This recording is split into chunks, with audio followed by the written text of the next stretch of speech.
This episode of The Candid Frame is brought to you by the Charcoal Book Club. Their carefully curated selections reflects the best in contemporary photography, and all for a reasonable price. And they are delivered directly to your doorstep each month. They offer free shipping to the US, Canada, and the UK. It's subsidized elsewhere. It's a great way to begin or expand your photo library. Join the club at charcoalbookclub.com today, and remember to use the promo code TheCandidFrame at checkout. You shouldn't be surprised that some people who practice photography live with varying degrees of blindness.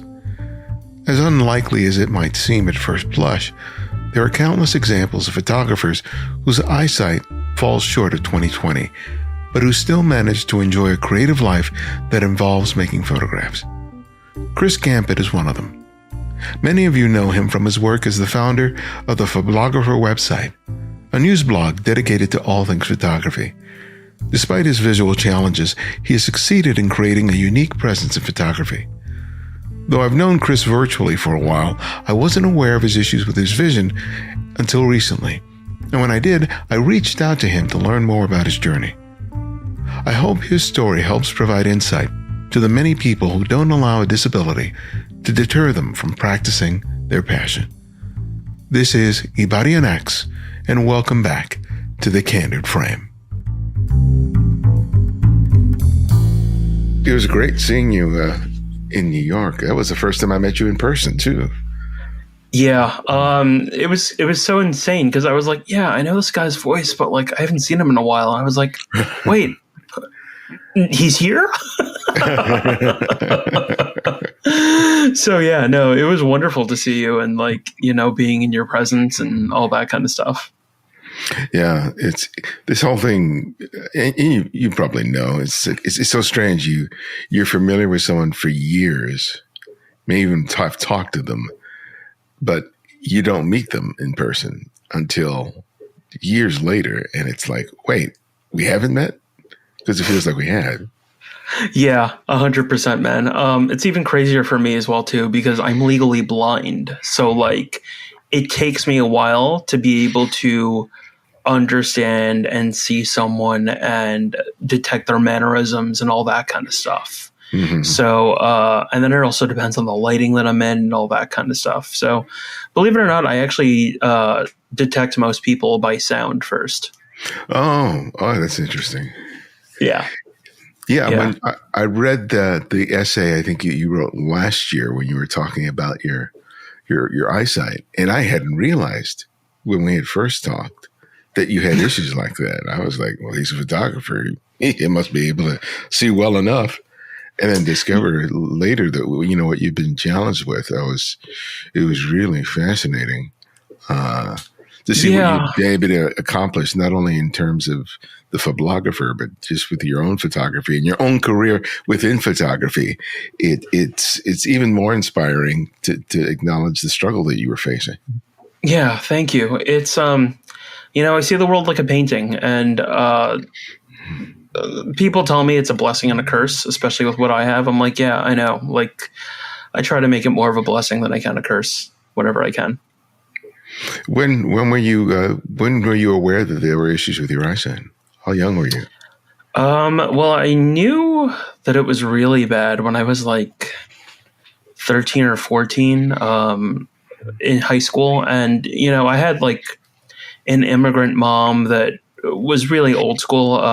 My parents are from Guyana, which has a lot going on in the world, especially with right now.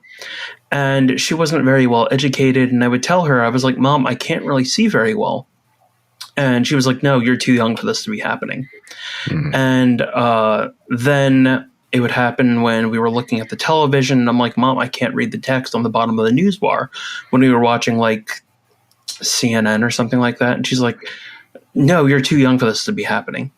And then one year, my parents were divorced, and my dad was telling my mom, he was like, you should probably take the kids to the eye doctor because my insurance is running up and I don't really know what's going to happen.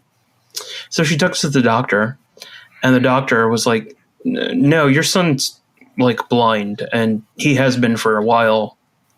And it took a doctor to get her to believe that I was actually going blind. So because of that, in Catholic school, you would sit alphabetical order, and G is either all the way in the back or all the way in the front.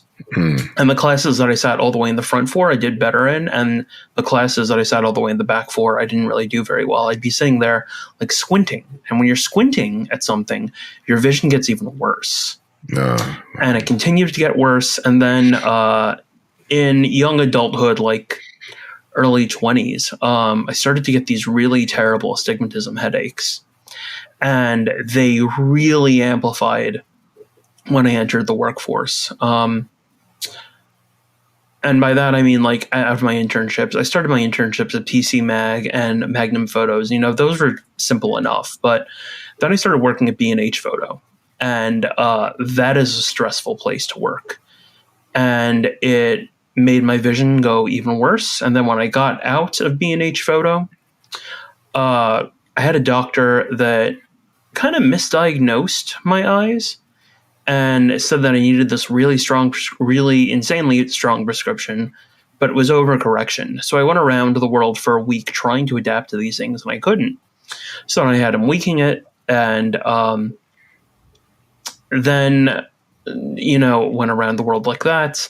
And then I went to a much better doctor that told me I had the condition called keratoconus. And keratoconus, the best way to kind of describe it is to say that you have an astigmatism that changes second to second. So I'm able to concentrate through it a little bit easier because I've been meditating for years. Mm-hmm. But there's also the fact that you sometimes have really good spots for where you see. Like, you might see someone like moving their head around. And that's how you know they're in like the sweet spot for where they're able to see better. For me, with my glasses, you know, they're bigger. So that I can look around, but it also sometimes means that I might need to like clean them a little bit more often because, you know, there might be a smudge and that might be my sweet spot. So the vision has continued to deteriorate, and that's since I was 24. I turned 37 in February 15th, in less than a month from now. And there are solutions to it. One thing is a hard contact lens, but my lens would need to be so thick that it would quite literally reshape the eyelid. And that's a little bit too much.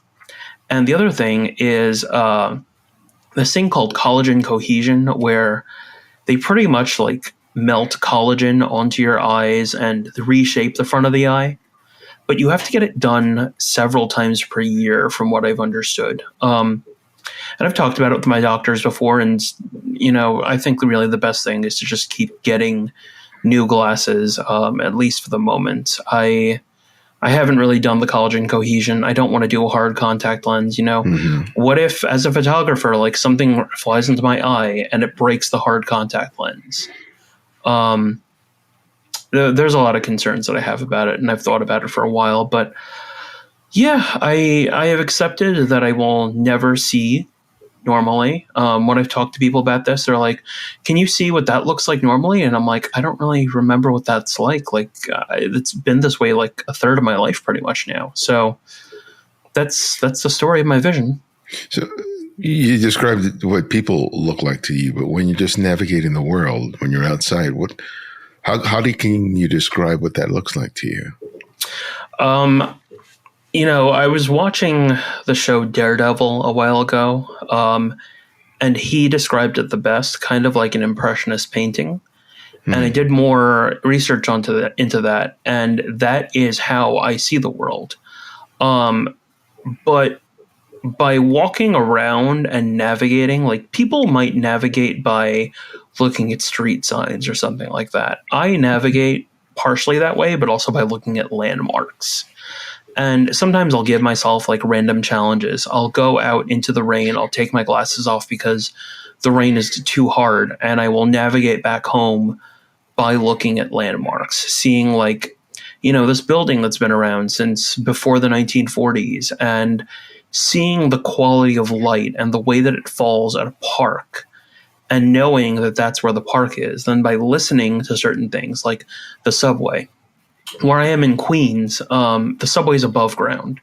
So I can tell where the subway is, and I can tell, like, this might be Roosevelt Avenue. And then from there, I can know whether I have to go east or west.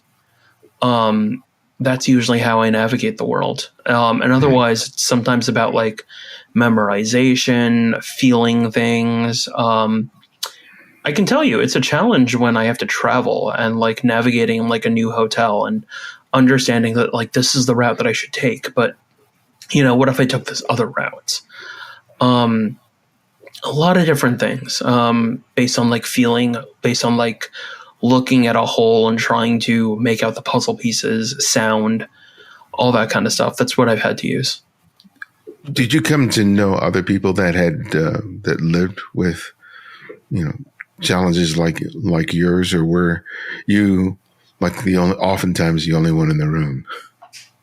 Most of the time, I'm the only one in the room, especially within our industry.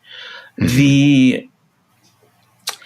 In the yoga community, I have met a couple other people that do have problems with vision that are similar to mine, but none of us are exactly the same. I've met other people who are legally blind, but when we switch glasses, you know, their left eye might be worse than mine, or my right eye might be stronger. So no one's really the exact same in that situation, and in, you know, any of the situations that I've been in. Something that I do to re-hone my vision is I go to archery. And in the archery community, like, most people have, like, perfect vision. There are people that are legally blind that do have issues like this. Mm-hmm. And I've encountered it in, like, the food community and the other places within the journalism world. But no one with something exactly like me. And that's partially, again, because it varies so much from person to person. It must be a challenge just to navigate the world, much less, you know, the business world, with limited eyesight. And I'm trying to find the right word for it while I'm talking to you about it, because it's like I don't want to phrase it incorrectly. So forgive me if I'm, like, fumbling a little bit, but I guess you could say low vision. Low vision is usually the vernacular that's used. Yeah. Okay. So, because to look at you, I had no awareness at all that you were, you know, that, but then you're going to be faced with situations where it is going to become a factor. And to my thinking, like, for example, this is not completely analogous to you, but when I say my name, oftentimes I have to explain it to people, right? What it is, where it's from, so on and so forth. Mm-hmm. And then, but I can imagine that when something comes up where you have to explain that you have low vision, that you have to get into this sort of dialogue of explaining, and maybe even trying to convince somebody that that's what you're dealing with. Every time. Yeah. Every time I go into a new bar, for example, I let them know. I'm like, hey, what kind of whiskey do you have? Just letting you know, I am legally blind, though. Could I take a photo, or could you let me know about, like, what rye you have, or something like that? And I think my communication skills have really helped there. You know, like you're an interviewer in the podcast world. I'm an interviewer in the photo world. You know, in printed blog stuff. Phoblographer shouldn't even be called a blog anymore. We've been around for 14 years. You know, we're a website. We're an online magazine, you know. But in addition to that, to having deep empathy and be able to understand and talk with people, that has helped me out quite a bit. And then the longer people are around me, the more that they can understand things. And usually, if they're, like, going on a photo walk with me, or, like, we're walking to a certain place together, I'll sometimes spot certain things, and they'll be like, wow, you see the world in a really different way. I'm like, yeah, I mean, I guess, like, we all kind of do.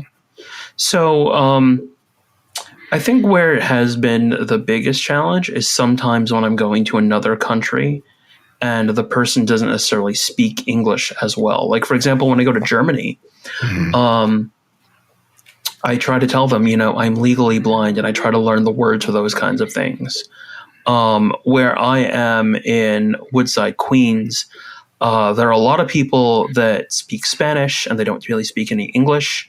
So trying to get them to understand that I'm legally blind and what that means can be a little bit difficult, especially because, the vernacular isn't the same from country to country and language to language. In the Desi community, that has been fairly simple for me to do because, English is such a big language in like India and Nepal and all that kind of stuff. So I haven't really had a problem there. But when it comes to like exercising and other sorts of things, it can be a little bit more difficult. I used to do Ishin Ryu, which was a type of martial arts. And the studio I went to, it was like, oh, well, you have a 1-year contract. And if you want to get out of it, you need like some sort of doctor's note. So I had to have my doctor quite literally write a note about the fact that I had keratoconus and that I am not fit for contact sports. And some of the teachers, they were, giving me a little bit of gruff about it. But the owner, he was like, no, I could tell from the beginning that like you had problems and like this isn't going to work. So he just let me go. He was like, yeah, no, like, I mean, it might not work for you, but if you ever do want to give this a try again, there are places in Manhattan that do specialize in kinds of things like this.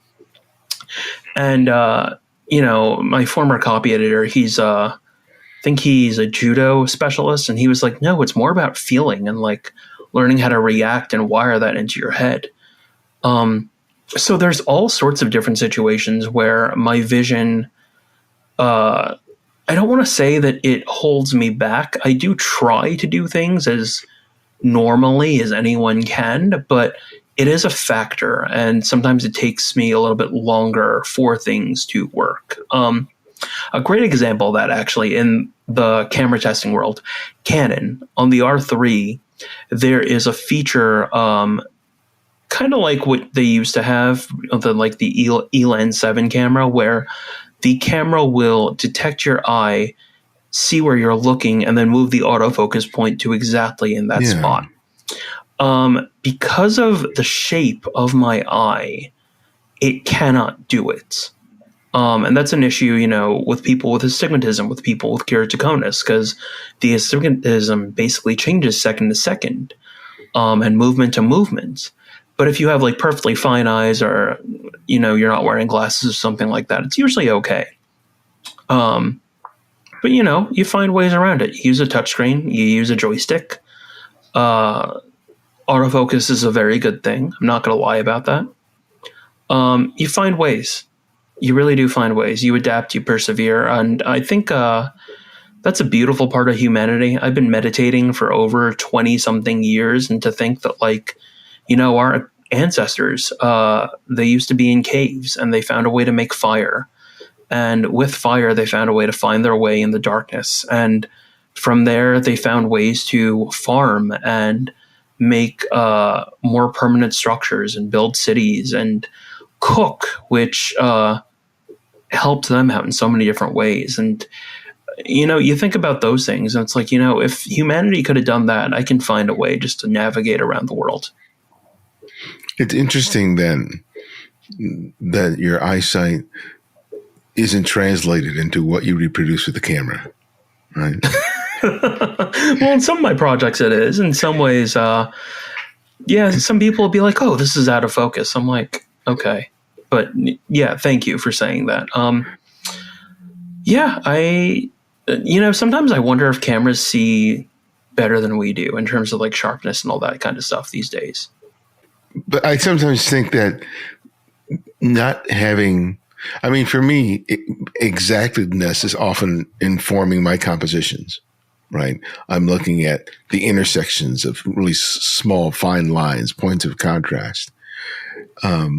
But sometimes I have thought and had discussions with other photographers that sharpness is overrated.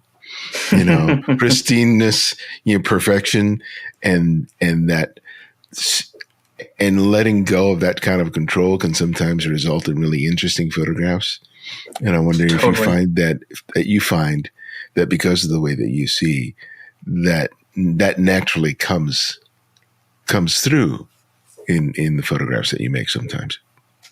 Yeah, it does. And sometimes it means that I'll add filters onto a camera, like a Pro Mist filter or Glimmer Glass or something like that.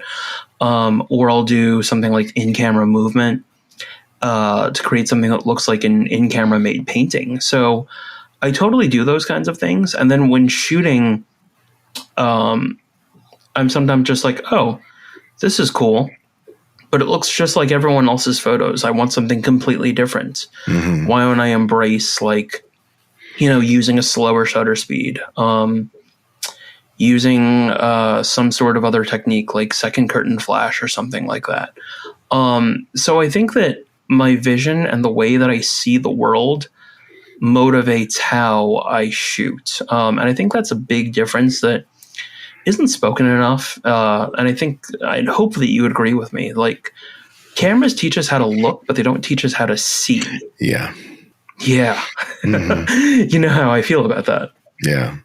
Yeah. Yeah. Because I've been, I do a good amount of teaching, and I've just been making that observation that at some point with every photographer, they get good enough, right? They can make a well-exposed, in-focus photograph. And the question is like, well, now what, right? You can consistently make a good photograph. And I think that the rabbit hole that people get into is trying to get, quote unquote, better, right? But not necessarily trying to explore what they can or want to say with the camera. Mm-hmm. And I think that is the trap that a lot of people fall into, where they're continually improving their skill set, but they're not necessarily saying anything. I agree with you. And they're also trying to feed into algorithms more than trying to, express themselves creatively. I cut you off. I'm sorry. No, but that's the idea, is trying to find, okay, you don't necessarily have to buy the next bit of kit. You don't necessarily have to upgrade the software. What do you want to focus on? What do you want to explore? What do you want to express about how you experience the world through your photographs? And that's where I think the differentiator between the photographers that I often end up talking to and the majority of photographers that exist pretty much on social, Facebook and Instagram, who are just making, nice photographs, but there's nothing to look. You don't look at their work and go, oh, John shot this, or Ellen shot that. It's just replications of other people's styles and sensibilities. And every once in a while, you'll see somebody and you just go, whoa, what is this person doing? Mm-hmm. And it just comes from them leveraging who they are through the camera. Mm-hmm. And it seems like, with your limited eyesight, that informs your work as well. And also, your, no doubt, your cultural heritage, how you grew up, so on and so forth. Yeah. I try to have it inform the way I work. And in the past year or so, I've actually been trying to embrace that a little bit more. At Phoblographer, I've usually had the staff, like, we all understand that we kind of do have to hold back in our creativity, one, in order to review as much gear as comes out, but also to kind of be able to speak to the more common photographer. And I hire like really great people, but in the past quarter of a year, I was just like, man, all this stuff is so monotonous.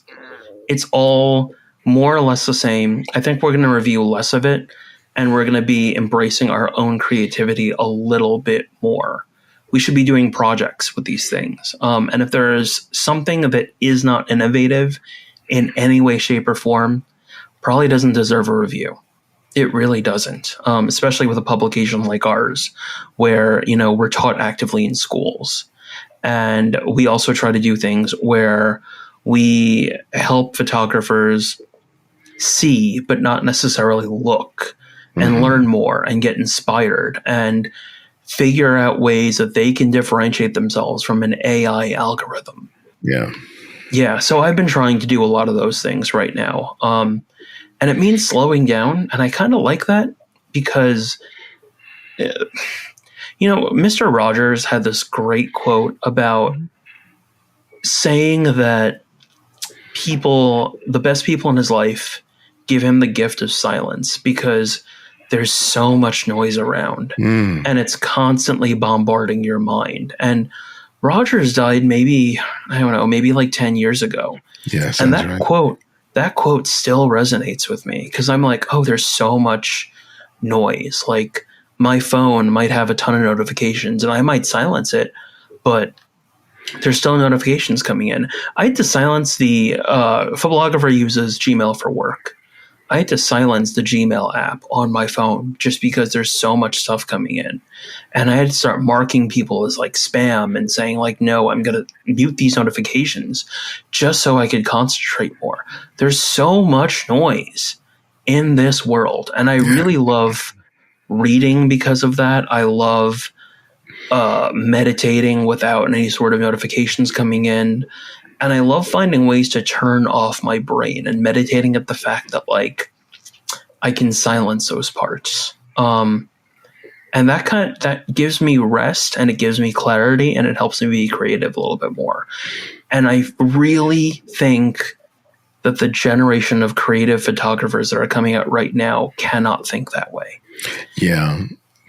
As we speak, there's been in the past month a bunch of YouTubers that are either retiring, which is kind of a strange thing to say, or sort of pulling back. And part of the discussion is for a long time they've become the slaves to this ever-changing algorithm, right? That in order to pursue numbers and audience and things like that, they have to been this constant grind of producing content and eventually have burned out for all intents and purposes. And that's something that I've been aware of, not only in terms of what gets fed to me as far as the algorithm, but also in terms of what happens with the show. I mean, I've consistently been doing this show for 16 years. And because of the nature of the podcast apps, if you haven't listened to an episode or two, it stops updating on the application someone's using. And they'll come to me, are you still doing it? I haven't seen anything. And it's just like, it's not because I'm not doing it, right?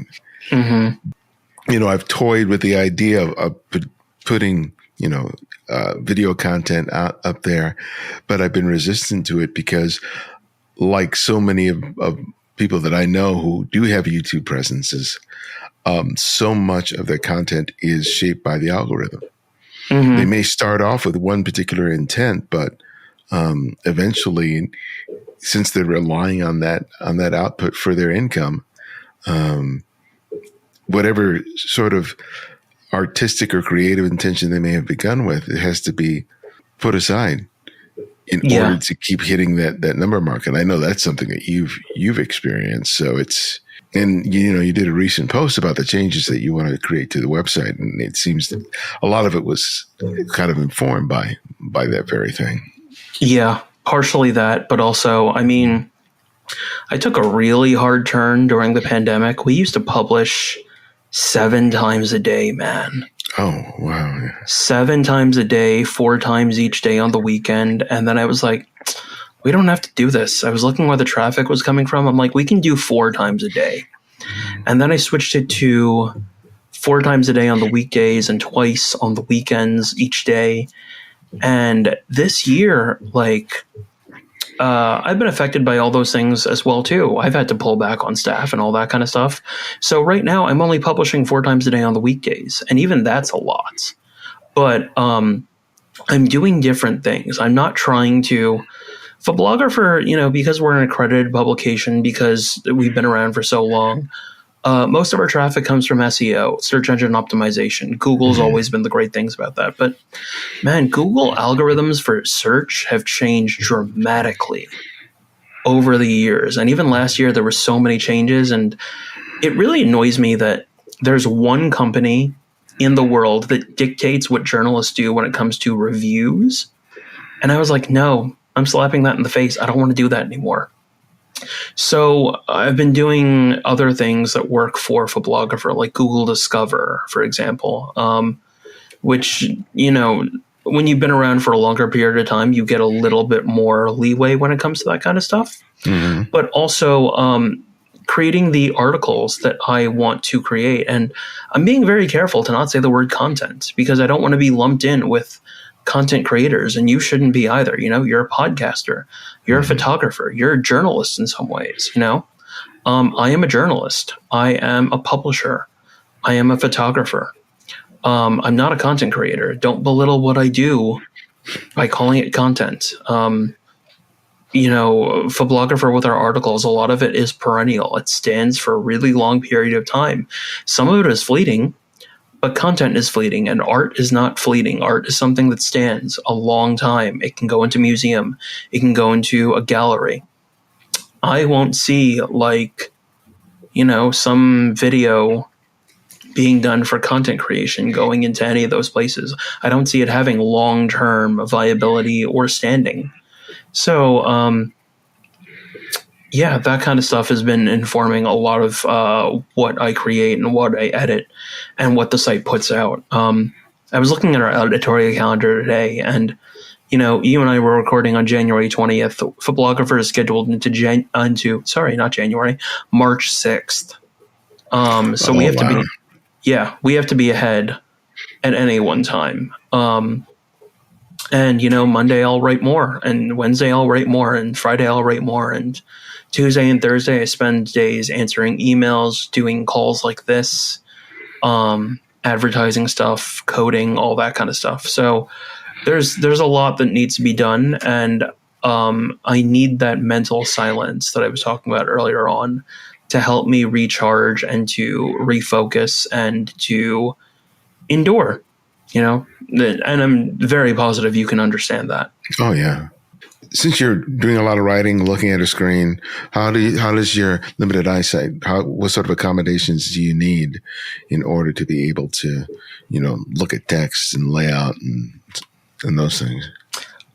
So something I tell everyone that I discovered when I took over all advertising relations is that I cannot do spreadsheets for the life of me, because, like, I'll see a line or I'll see a row, and there'll be like, this is the row right here, and there'll be like 8 rows around it, kind of like a kaleidoscope. Okay. And if I'm looking at it from my left eye or my right eye, it looks different, and I sometimes have to enlarge the screen. Oh, my camera just went out. I'm going to redo that. I sometimes have to enlarge the screen, and I have to do a whole bunch of other things. I am on a 27-inch iMac, and my text is a little bit larger than what people normally see. My brightness is a little bit larger. I usually do everything in dark mode, and I have a couple of accommodations in terms of, like, colors and being able to see things. I don't like the idea of pure white on black. I like the idea of light gray on dark gray a little bit more. That's more, it's more kind on my eyes. That's what I like to say.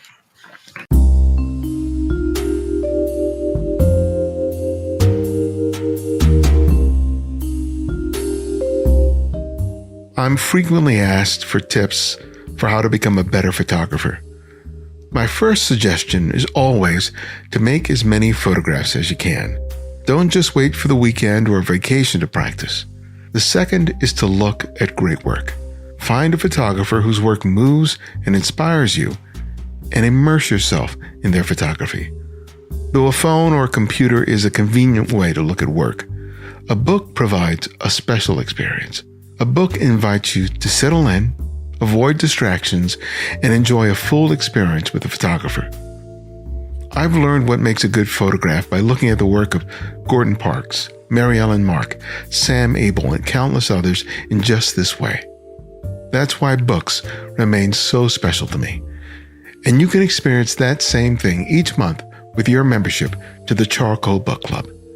With your membership, you receive a quality monograph each month. The book reflects a diversity of genres, photographers, and styles you'll enjoy, even if you're not a practicer of that genre of photography. And if you don't like that month's release, you can choose an alternative book of equal value in their catalog. They offer free shipping to the US, Canada, and UK. It's subsidized elsewhere. Sign up today and use the promo code TheCandidFrame at checkout to enjoy 10% off your first membership payment.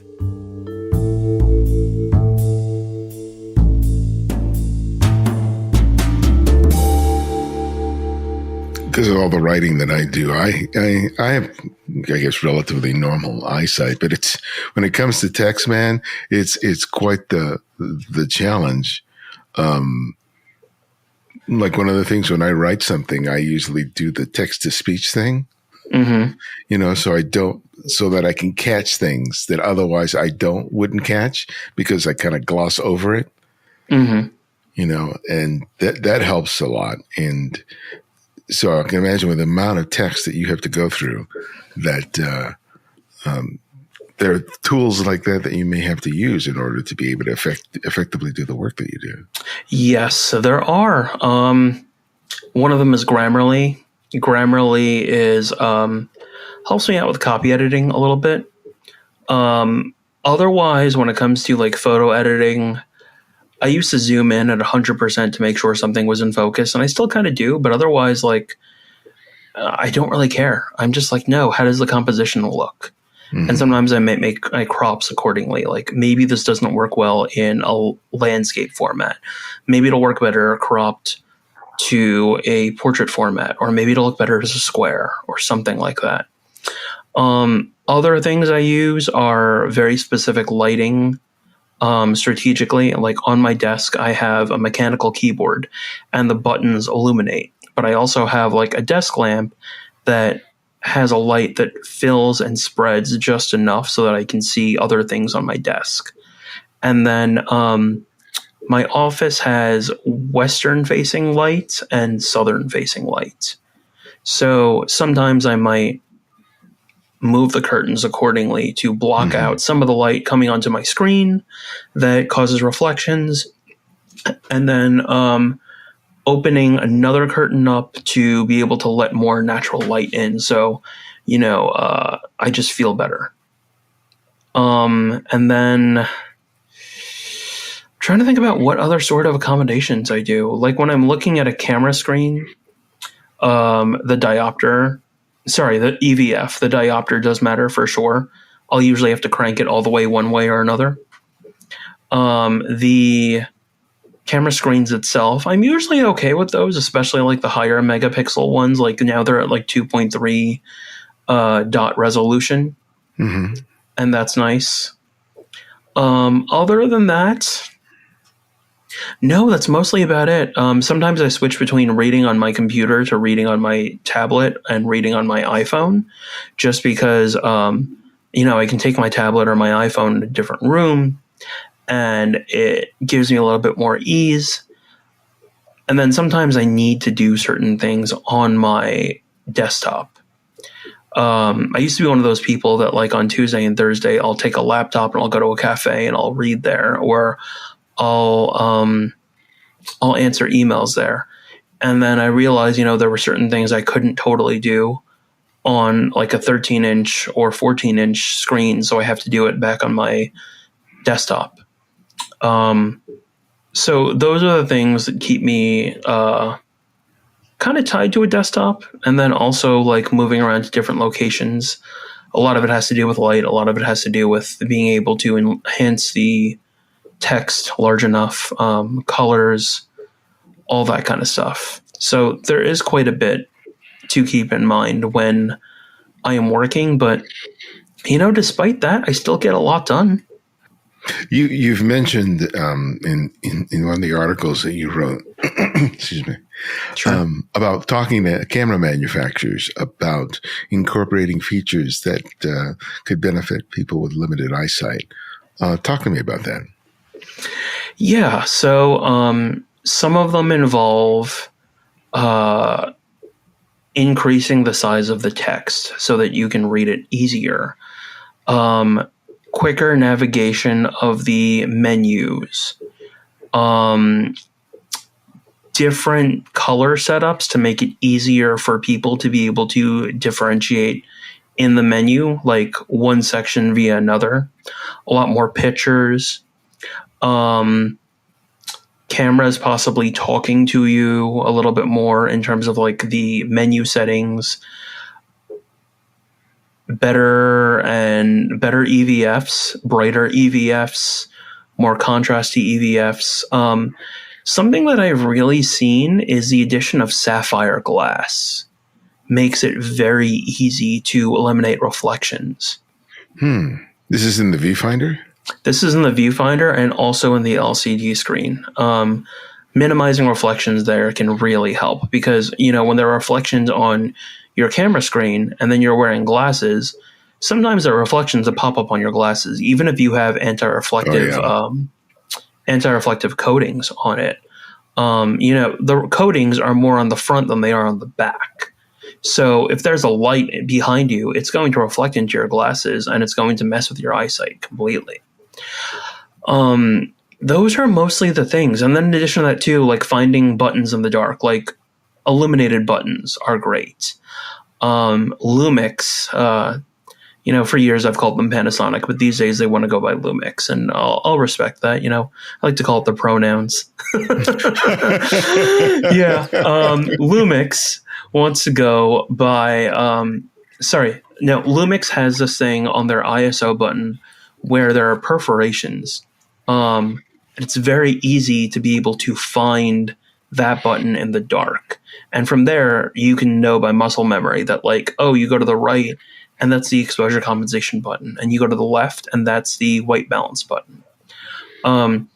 So certain perforations on buttons will help a whole lot. Sometimes the illuminated buttons, that's a big one that Nikon does. I wish Fujifilm did that. I wish Canon did that. Even the retro dials can help quite a bit. Like what Fujifilm has. Like with the X Pro 3, I can be at 1/25th, and then I know that with 3 clicks, I can be at 1,000th or a 500th or something like that. And you can't always get that from the more SLR style cameras, because when you're just scrolling through and you hear the clicks or you feel the clicks, they don't necessarily always register the same way that a hard stop on a dial does. You can get that with the aperture rings on the lenses for sure, but otherwise, no, not necessarily so the case. Yeah. And I can imagine that with someone with limited eyesight who was practicing photography, that the old film cameras were far easier to learn and master, because for the most part, all the controls are always in the same way: shutter speed, aperture, ISO, focus. And today, with all these cameras now, they're all configured differently. The layout's different. Buttons and controls have multi-functions. And for you who's evaluating these cameras in order to write a review, and you only have a limited window with which to initially work with them, that it must be really a challenge, if not a pain in the ass sometimes, to have to try to figure out this camera well enough that you can write about it. Yeah, 100%. But I am able to learn them pretty quickly. I usually spend an hour with each camera trying to set up my custom settings and all that kind of stuff. It's the same thing with any reviewer that's also worked for me. They need to be able to sit there and they need to cycle through all these different things. For me, it's one of the big things is I take the exposure preview mode off, just because it kind of messes with my vision a little bit too much. I like it to be more constant. And I know photographers, if I'm shooting with them, they'll like to put the exposure preview on. And I'm just no, just learn Sunny 16 or read the light meter or something like that. And they won't necessarily do that. They'll want to look at what the camera actually renders. I'm okay, that's fine. But it's better for my eyes if I'm seeing a constant picture and I can read all these other things like the light meter, or I can read like this is like f11 at ISO 400 and 1/1000th of a second or something like that. That kind of stuff really does help me. Sunny 16 helped me a lot, man. Like being able to sit there, look at the quality of the light in the scene, spot shadows, being able to know that like, oh, ISO 100, f16, 1/100th of a second. Easy, no problems. And when I go into the subway, being like, oh, ISO 3200, f2, 1/500th or 1/1000th of a second. Easy. Being able to spot those light differences and work with those and just shoot, so much easier than just like needing to dial it in all the time. Sometimes aperture priority is nice, and I've even gotten into using program auto mode these days. I'm just like, I know how to do all this stuff. Why don't I just see what the camera can do? Does when you look at an image through this on a computer screen, you're dealing with this backlit as opposed to a print where it's like reflected. Do you find that you favor one over the other just because of the nature of the way you see things? I personally like looking at prints more. But something that also annoys me is when I go to a museum and there are reflections on the prints. Because like if it's a luster paper or if it's like a more glossy paper, then I'll see reflections of like, the prints behind me or the light coming in from the windows or the ceiling lights. And I've seen that a lot at like ICP here in New York. They have exhibits where they cut down on that and it's really nice. But then when it's really bad, it's really bad. But at Photographic here in New York, they're very specific with their lighting, and that makes the image pop out and stand out to me a lot more. So I do like that. When looking at screens, I don't really like glossy screens as much. Shout out to you, Apple. Hopefully you're hearing this. I do like matte screens a lot more, although I do work on a glossy screen. Yeah, that's mostly about it when it comes to that kind of stuff. I do like consistency, though. Like, that's the nice thing about Apple screens. Like, you go from your iPhone to your iMac, and the screens will be very consistent versus, like, going to a PC where there's no consistency, and trying to get the consistency to sync up is, a nightmare, especially when you're dealing with clients. With the work that you've done in the photo industry, you've likely have, connected and talked with other people who deal with a variety of different vision issues, and that's probably opened up a community to you, I would think. Has it? A little bit, yeah. And some of those people have stayed in the industry. Some of them have had things pop up with them in life. One of the photographers that founded Street Photography International is visually impaired like me. And he hasn't shot in a couple of years because I believe his wife is in a coma right now. Yeah. And that will obviously affect, a whole bunch of different things in life. And then I've talked to other photographers who have visual impairment, and we have been able to relate to one another. But Iberian X, we're a rarity, man. I mean, we're around. We try to integrate and create images and express ourselves in different ways, but we're not always speaking the same language as every other photographer, and we're not always creating in the same way, and we don't always have the same experience. So, yes, we're around. There isn't really a big community of us, though. And I think that some of the big differences are we shoot different things. There are editorial photographers.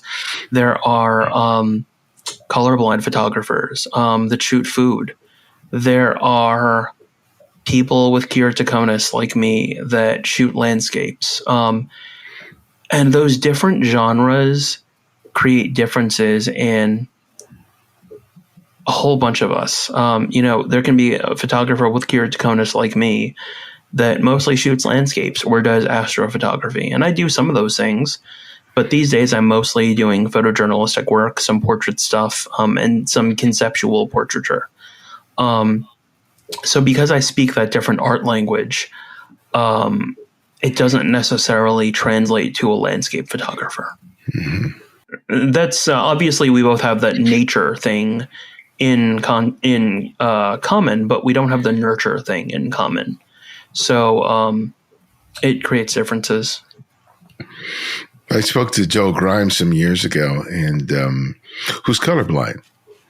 And he was really fascinating to discover that this look he had become identified with was a direct result of his colorblindness. That the sort of desaturated look was his sort of compensation for not being able to evaluate color in the way that most people do. So he was sort of correcting for that by desaturating slightly and doing some other things. And it became his signature. Right, that a bunch of other people ended up sort of emulating simply because they saw him doing it, and it's fascinating to see what some people would identify as a weakness. Right, it could end up becoming a strength simply by not allowing that to stop you from doing it, but basically finding a way of working with it, which is something that it seems you're doing. Yeah. Years ago, I spoke with a color rep that told me that Terry Richardson is colorblind. And, Terry Richardson has influenced a whole lot of photographers. Every year, the direct fill flash look comes back. It gets applied to fashion, or it gets applied to food photography, or it gets applied to events or something like that. So yeah, I mean, visually impaired people, it allows us to look at the world in a different way, but it also allows us to see in a different way. And it helps us hopefully channel the way that we see into the images that we create. I was having a conversation this week with another photographer at work. And the crux of the conversation was about how working with limitation can be such an advantage. There was a photographer that you wrote about I think it was on your site, who's a fashion photographer who's working with a Nikon 3030 or something like that. He's working with a camera that he got like when he first started shooting. Mm-hmm. I can't remember his name.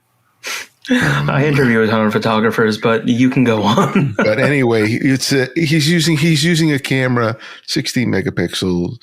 It's mid range, and he's producing his work. I mean, he's producing professional work as a result of this. And I looked at that, and in the discussion, it's like people often focus on the things they don't have, and think that, oh, if I only had this or that, then I would be able to do what I want to do. Mm-hmm. And it was like, no, it's the complete reverse. It's like, you don't have to have very much in order to go out and start making it. You could have a 15-year-old digital camera. You could have a smartphone. You could only have one lens and make an amazing, body of work. It's simply, going back to the thing that started this conversation is like, well, what do you want to say? And don't wait for the accumulation of some piece of equipment or permission from somebody else to go out and do it and make it happen. Yeah. I think that's a problem with our society, though. Like, we don't understand the idea of perseverance, or it's not taught to us. Some of us have it, some of us don't. I wish more people took it into their hands, because then, actually, no, I take that statement back. A problem is, too, we don't necessarily always have the mentorship in place, especially when it comes to the arts. That kind of funding has been cut so much from schools.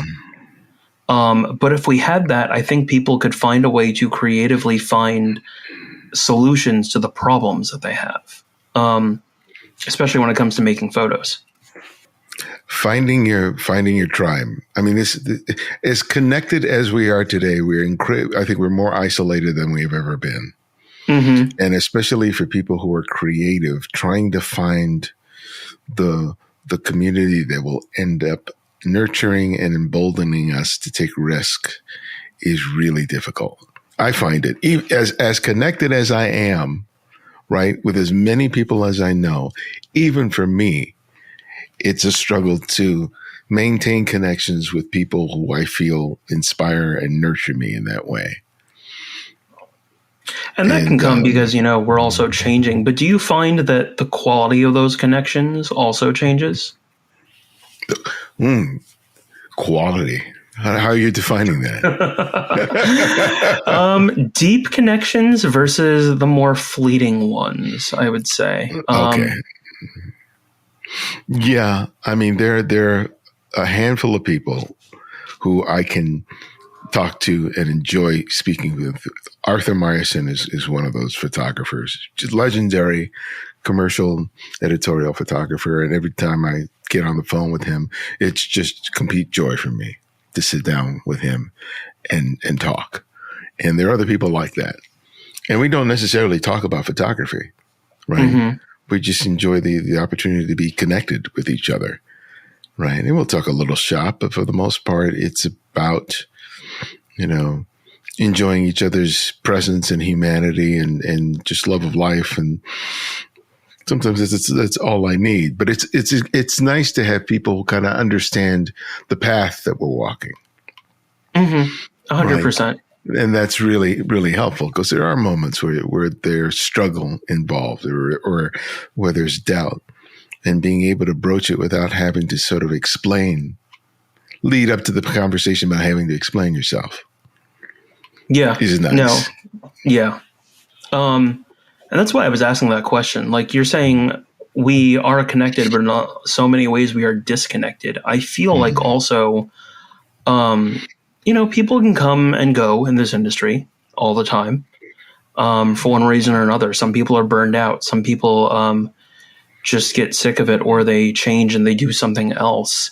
And that's why I also feel that like deep connections are really missing these days. And I think that became even more pronounced after the pandemic. We forgot how to sometimes actually be social with one another and have deeper conversations besides just something that's surface level and symbiotic as well, too. As far as photographers are concerned, I feel like the more we're able to get back to creating stuff that's intimate and personal is a wonderful way of broaching that. That when I take a look at work that moves me, I want to be connected.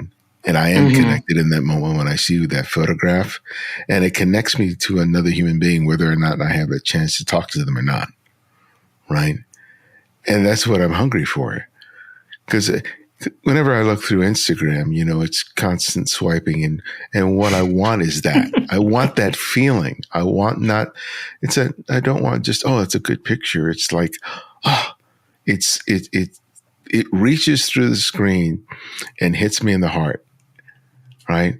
And it's like, it's a sense of wonder at going, wow, look at how this person saw and experienced the world in that moment. And it sinks to me. And that's what I like about these conversations. The very same thing. Yeah. I also feel like prints do that better. Oh yeah. Oh yeah. Yeah, they develop a lasting connection. I mean, my office has a ton of prints. A print from one of my very good friends is actually right behind my computer. I have prints on my first floor. And I think that's part of the connection that we are missing so much in photography.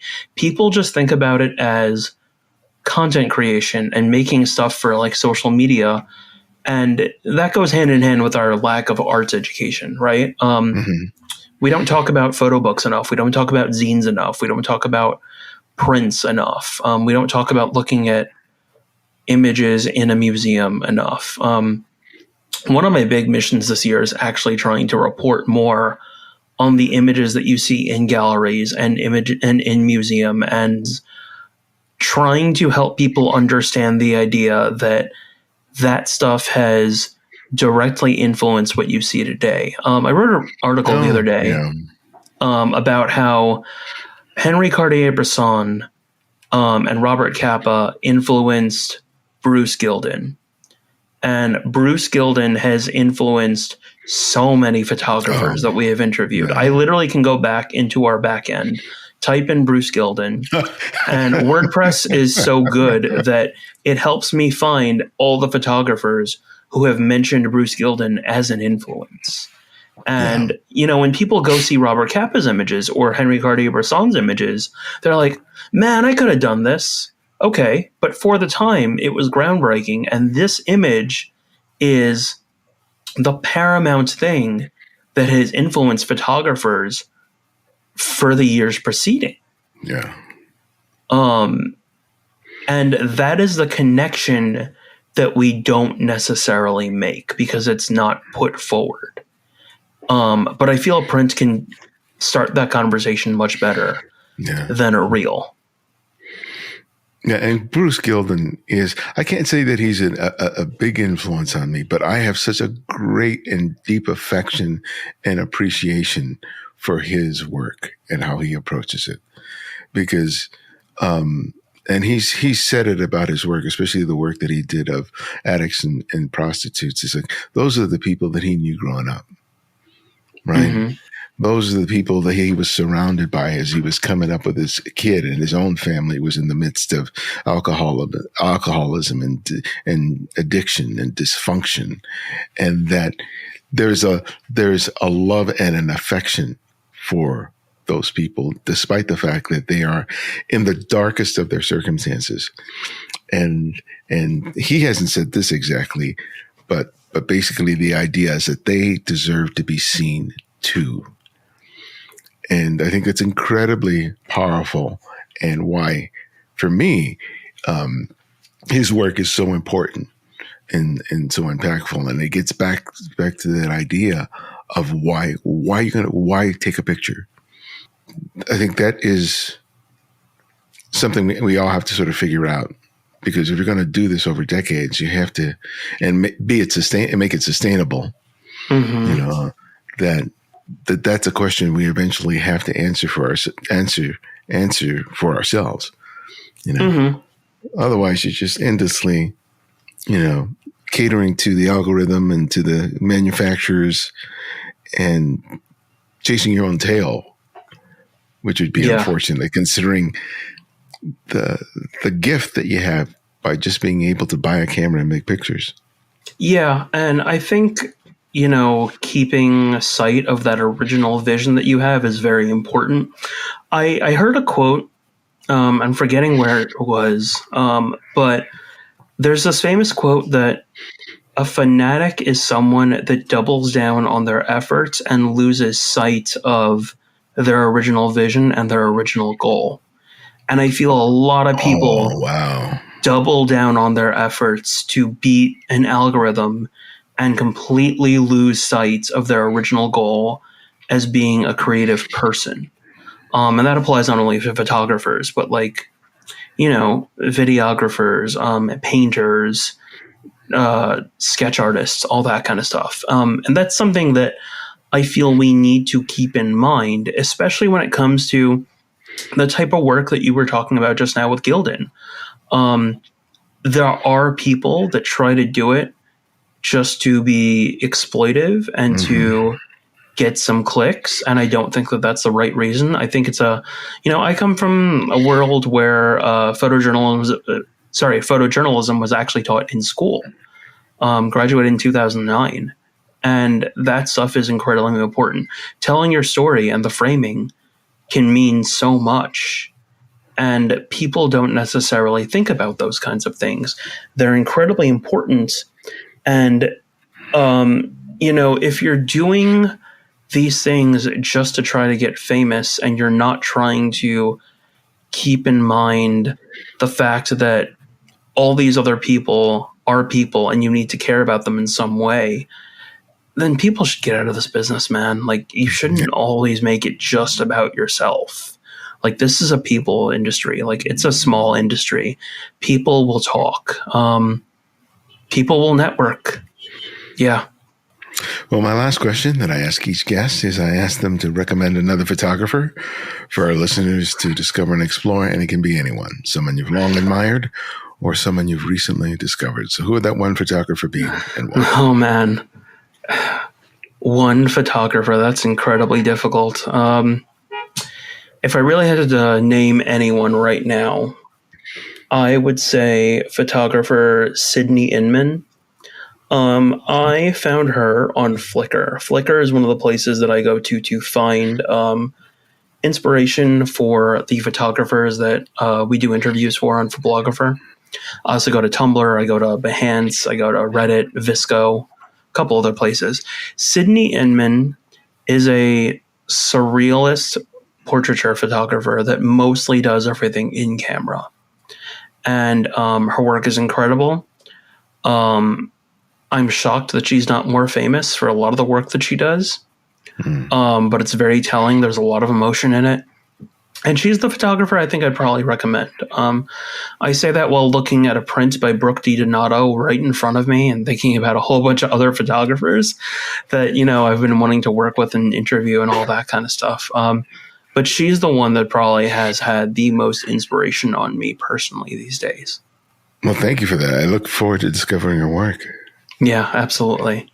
And Chris, thank you so much for appearing on the show, man. It was a lovely opportunity to reconnect.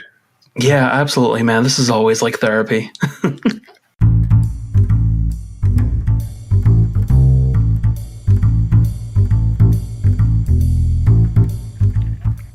And we can always do with your financial support. Now, I know that there are a lot of requests for your money, but you make all this possible by supporting us financially. We don't spend time talking about gear and providing reviews on the latest gadgets. That means a smaller audience, and I'm fine with that. But if you're listening, it's because you want something different, and you feel you get something different here, and you can't find it anywhere else. If so, we would love for you to become a Candid Frame Patreon supporter today.